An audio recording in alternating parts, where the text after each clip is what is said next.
Welcome back to RoomPack's ResEdChat podcast. I'm your host, Dustin Ramsdell. This podcast series, if you are new, features a variety of topics and of interest to higher ed professionals who work in and with college and university housing. So we are definitely talking more about sort of working with universities and residential life departments and everything for this episode, but also getting a little dose of, the transitions that folks make from campus-based roles to outside and just sort of the different perspectives and journeys that folks are on. We've kind of had a variety of folks talking about their career journeys on here, so we'll kind of have a little bit of a combined topic in a sense for this, just because I know I'm personally curious, but also just a lot of good stuff to talk about with our guest Alberto. If you want to introduce yourself and go in a little bit of your professional background, which I know we'll dive in a little bit deeper with throughout the episode, but just let folks get to know you a little bit. Yeah, sure. Hi, everyone. My name is Wimer Alberto. I'm the Assistant Vice President for Client Services at GradGuard. A little bit about me. I grew up in New York City, 3 blocks from Yankee Stadium. So I grew up around there, and then went to school at Binghamton University, and I was a first-generation college student. And after I went to school, just fell in love with higher ed, really. Was a mid-year RA. Met the person who would become my wife on my second day as an RA. She was an RA in another building, and then from there, the trajectory of everything just changed. So, became an RA. Was an orientation leader, an EOP summer counselor. Went right into the field before doing my master's. So I was an RD at Utica College, which is now Utica University, actually. And then spent another 4 years in res life at my alma mater. Had a chance to do my master's in student affairs, and then my wife and I got tired of the cold and literally picked the hottest place in the country. So I moved to Arizona, to Phoenix, in the middle of I think it was like June or July. I remember landing, and it was 113 degrees outside at 11 p.m. And just transitioned to living in the desert, and it's been great. Since then, had an opportunity to work in housing operations at Arizona State University, was the assistant director of guest and conference services over there. And then right at 2017, met the GradGuard team and had a really great conversation. And that materialized into a role working with our current partners.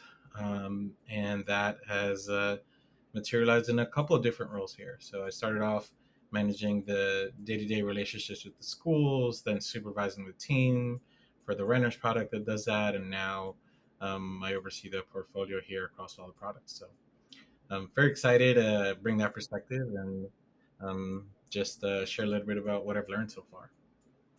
Yeah, you've had quite the journey. I feel like I've been following along on social media and things for several years now, so it's cool to see you kind of moving up and around, and very different climates and institutions and organizations and everything. But before we get too far with anything else that we're going to discuss too, I want to make sure kind of just the elevator pitch or just sort of the quick summary of what GradGuard does, just so folks make sure that they have kind of that context and understanding.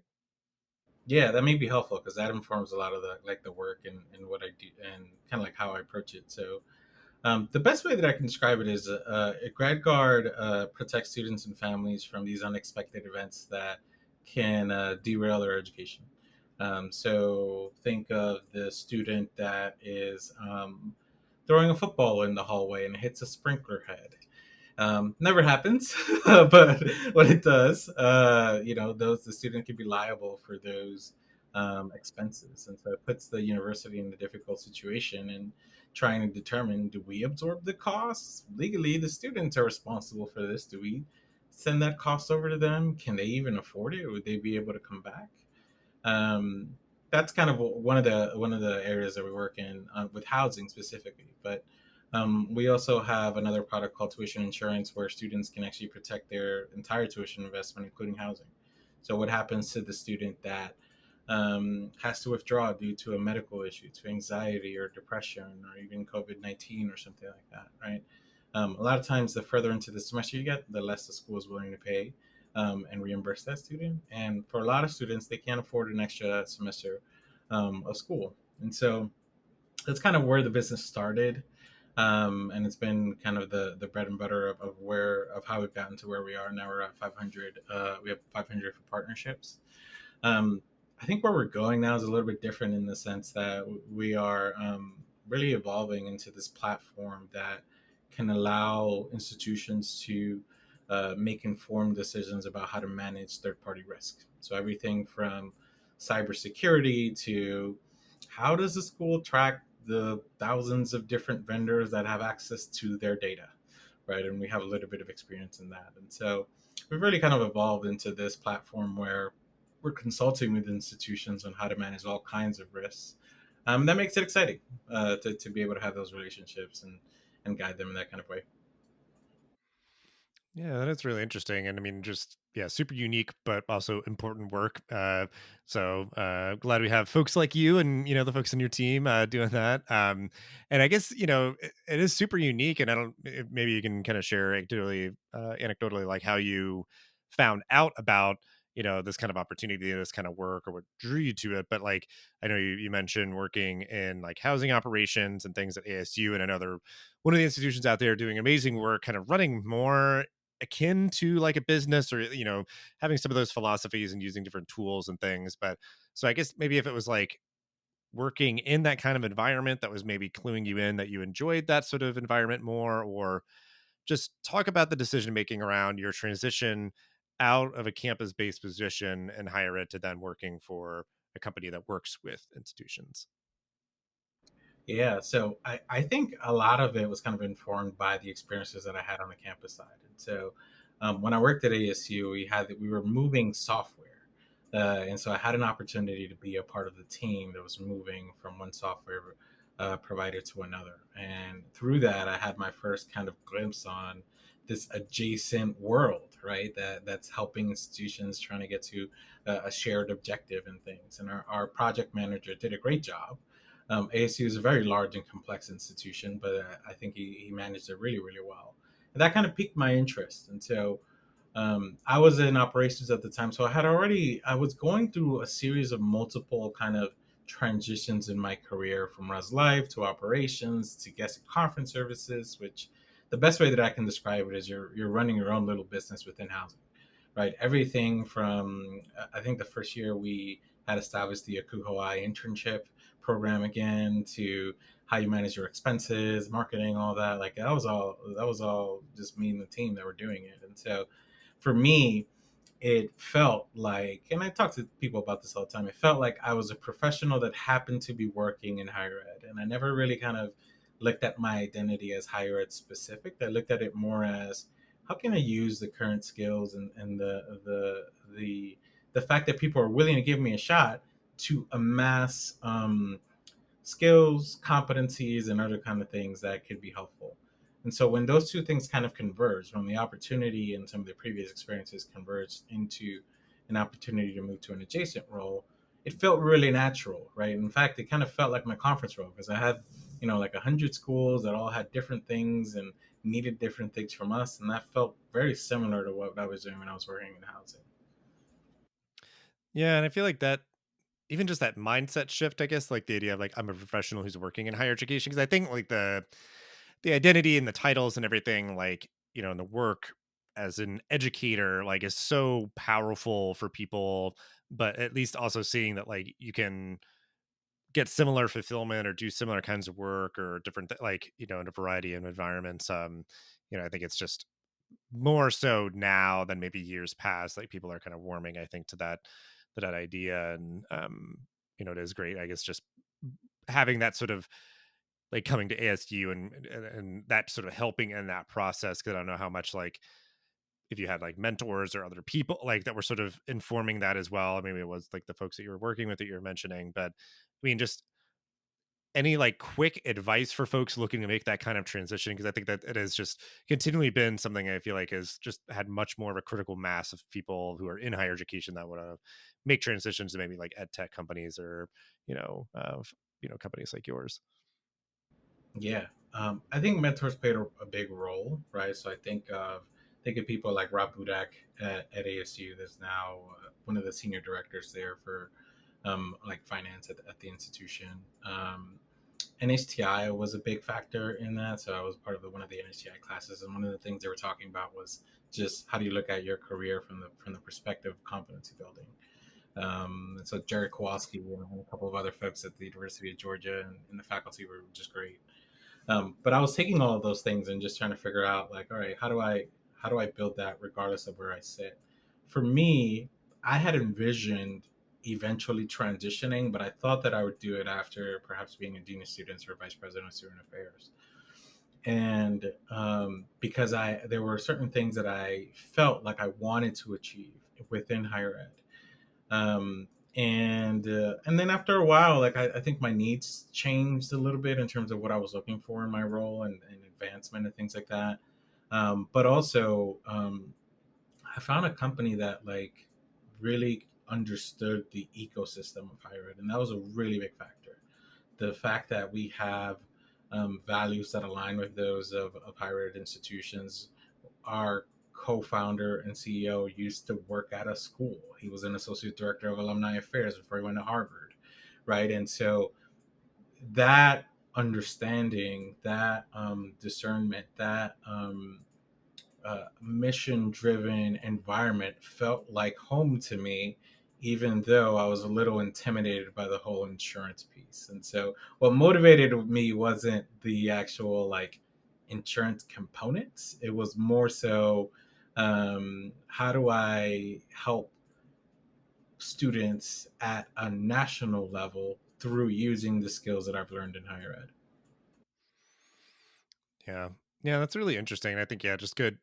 Anytime I think folks share stories like, your own for that transition is just helpful to just kind of normalize the process and how, you thought about it or navigated it, and the things that have helped you to be successful and everything. But uh, kind of switching gears back, GradGuard and that the whole kind of suite of tools and things that you're working on there, like you've been working for several years off campus working with higher institutions. Just any reflections being on the outside looking in, or just sort of like trend lines, like anything that comes to mind? Because I feel like it's such a unique thing. Obviously, you have the privilege of being in these people's shoes at one point in time, and maybe that sort of empathy and understanding that other folks wouldn't have. But I don't know. It's been obviously like an interesting several years. I'm sure that you've been just, working with these institutions as they've navigated stuff like the pandemic and everything. But yeah, just any reflections, any thoughts, anything that comes to mind. Yeah, I think so one of the things that I found interesting when I had made the transition, this was probably like the second year or so, was that I had found that a lot of the challenges that we were going through within higher ed, like I thought that all of those challenges were specific to my institution or specific to the experiences that I was having at X institution or Y institution and things like that.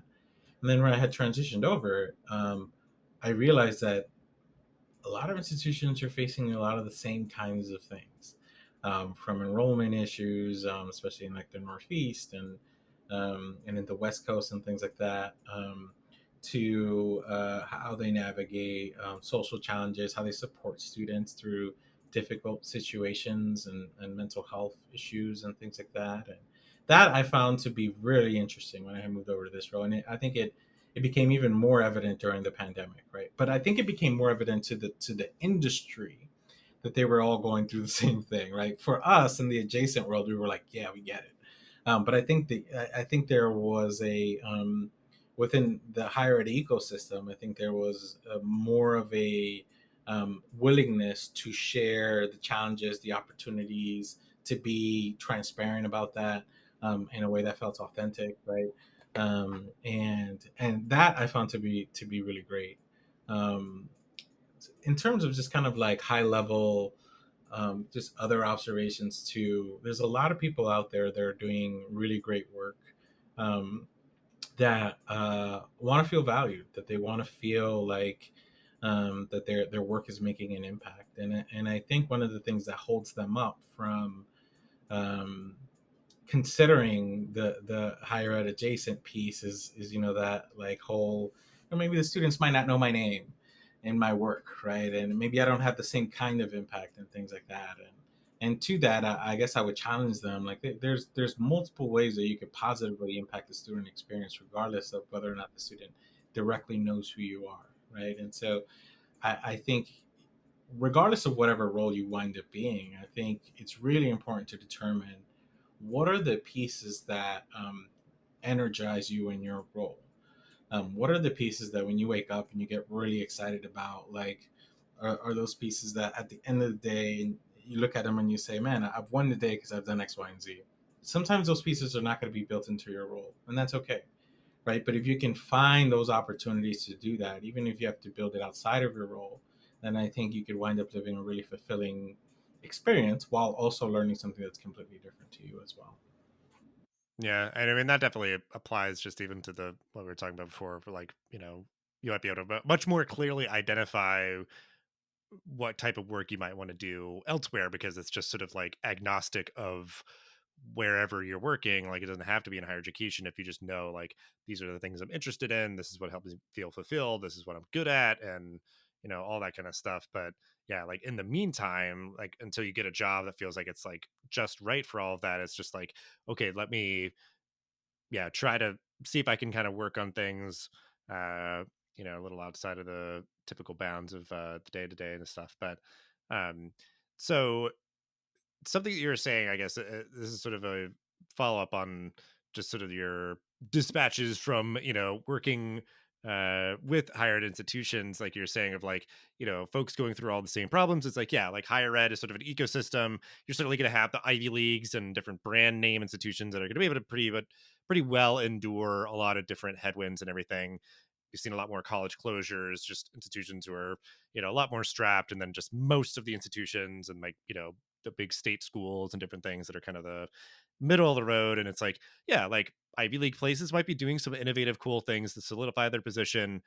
The ones kind of more on the brink, maybe kind of doing these sort of Hail Mary innovative things to try to really like distinguish themselves and, kind of, kind of rescue their sort of standing and everything. So I'm just curious, like how that has sort of shaken out in terms of like the institutions that you're working with, like their appetite for the kind of things that you're sort of offering, where it's like, yeah, these can be like really great, I'm sure, like marketing opportunities if you're sort of like making a big commitment to say like, hey, if things don't work out, we've got this tuition, insurance and those sort of things. And I could just imagine that being very reassuring, especially as a lot of like adult learners, first gen students just continue to, interact and figure out, the ways they want to build their skills and everything. So I'm just curious how you've seen like the appetite of like, uh, different institutional leaders, like you said, because like so many people are earnestly just trying to do the best work that they can with the tools that they have and everything. But you could imagine that again, just on that spectrum,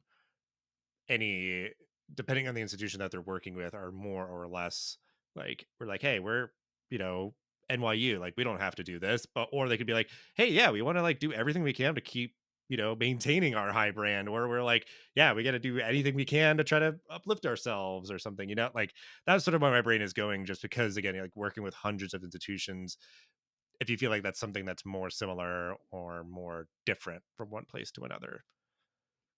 Yeah, yeah, it's interesting you mentioned NYU because we were just having a conversation with them. So they actually do partner with us, and they actually before. Well, yeah, yeah, yeah. So with regards to the appetite piece, so I think there's kind of like two things that are happening, right? I think the pandemic in and of itself served as a sober reminder that sometimes things don't happen the way you think. And so for a lot of students and parents, they were looking at for that reassurance that the financial investments that they were making, which are often the second largest expense that a family may have aside from purchasing a home, that if the families go to make that kind of a financial investment, that they can have some sense of reassurance that things are going to turn out well if something unexpected happens. And so I think the pandemic helped families and institutions realize that.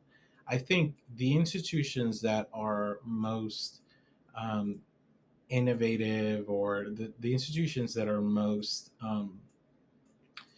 intentional about how they can allow their students to to be successful there are thinking about it from not just the perspective of us, but from the perspective of how do we bring in outside resources to supplement knowledge in areas that perhaps we could use some of that expertise, right? And so I kind of look at it and say, something like GradGuard is a tool in the toolkit for institutions that um, value transparency, value promoting financial literacy.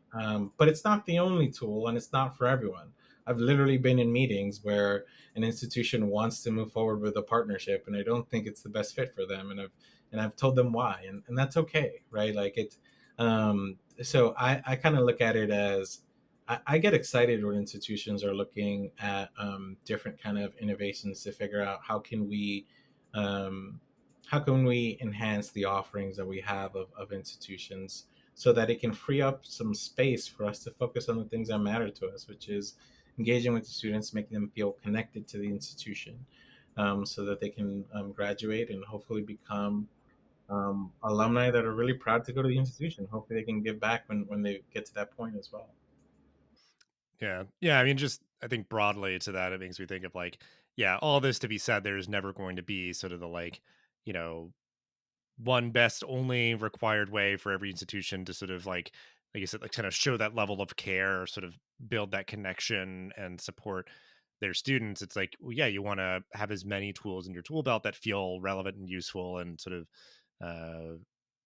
yeah, just kind of, like they fit in with kind of just how you, uh, run your institution and everything. But, um, yeah, I was just kind of very curious, I guess, just seeing, yeah, like how sort of the like the mindset, because I feel like it's such an interesting moment where like institutions know so much more, maybe like what this moment is sort of requiring of them, but then like the dollars and cents of it all, or just like there's all these other sort of impeding factors. So it's like everybody being like super receptive wouldn't have surprised me, but or if it was like, there's still some skepticism, or I don't know, but it's like it's almost like you can almost impart that on them and being like, this may not be like what's right for you right now, or whatever, like you're almost even like not wanting to kind of drive something that's not going to be, useful for them.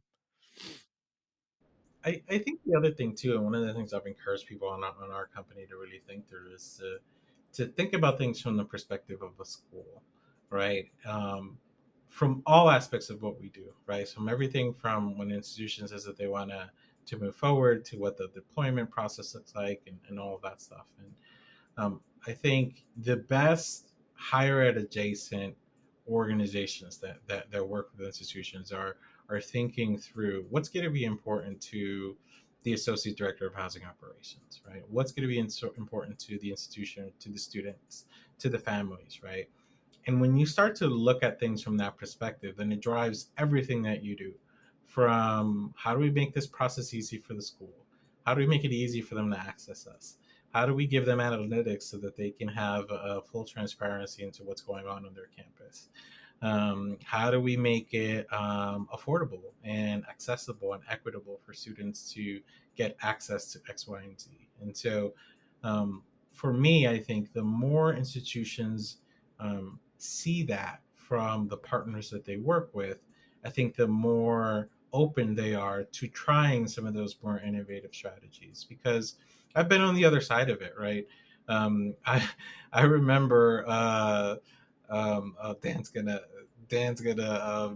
hate me for this. I remember being on the other side of this when I worked at ASU, and Dan was working with me on some of the room pack stuff, and just feeling like this is so great, but I don't have the capacity to move this forward, right? And so I remember being on the other side of that and what that felt like. And so I think institutions that are sensitive to that, sensitive to the fact that organizations have competing priorities, that are sensitive to the fact that maybe an organization wants to move forward with something that's really innovative, but guess what? Today there's 4 or 5 different escalations. There's a student that is in crisis. There is a pipe that burst. There is room selection, and something went wrong, right? That's not an indication on the company itself. It's more of we need to adjust to them and adjust to the ecosystem of higher ed. And the more that we do that, I think the more interested an institution would be in trying something completely different. Mhm. Yeah, like not like bulldozing through, or it's just like, "Ah, I'm just trying to close the sale or do whatever." Like it's just like maybe just not this week, maybe next week, or not this semester, but next. Because yeah, I mean, it's not, like how I was saying, dollars and cents. Sometimes being these impeding factors. We're like, yeah, we love your tool, we love working with you, you're great people, and all that, but but just not there right now. It's like that's also not the only thing. Yeah, it's that capacity, it's the headspace, and knowing that like there may be that kind of uh heavy lift on the front end to like implement and those sort of things. So it's like one, just being mindful of like, can we make implementation as easy as possible as like a ed tech tool or something, and really having an understanding of like what that requires so we can make it very clear. So they might know like, yeah, maybe we'll, try to just kick this down the road so we can work on it when we have more time because yeah, like this is just a busy period of time. Try to do something like that. I was also going to say I think the in the same way that I often encourage these like higher ed adjacent companies to think about things from the perspective of the institution. For those people that are interested and kind of going back to some of the previous things that we were talking about, for those people that are interested in making that adjustment to a higher ed adjacent role, right? Those opportunities, like going to the exhibit hall during a conference and just having organic conversations with folks, um, doing some of that independent research, asking yourself, how would I like to be treated if I was the customer? Or if I was on the other end of this and I was working in this company? All of those are really excellent exercises to help you determine if a higher ed adjacent role is something that may be a good fit for you, right? And so I think there's very specific questions that I encourage people to think about if they are deciding to make that change, right? And those can include something like we talked a little bit about values, like what are the values of the company? How does the company use those values in its execution of its plan this year, for example, right? There are certain questions around philosophy, right? So if you're thinking about going into a customer success role, working with current institutions or current partners or whatever you call them, what's the philosophy around how we engage with our partners and how, like, is our goal to make them feel comfortable with the services that we're providing? What level of how can I make this my own in terms of the approach that I have with the work that I do and things like that? I think there's probably a series of different questions that I would be asking if I was thinking of making that adjustment. And I don't know if you keep any like show notes or anything, but maybe I can send you a couple of them that could be a useful tool for people that are considering that.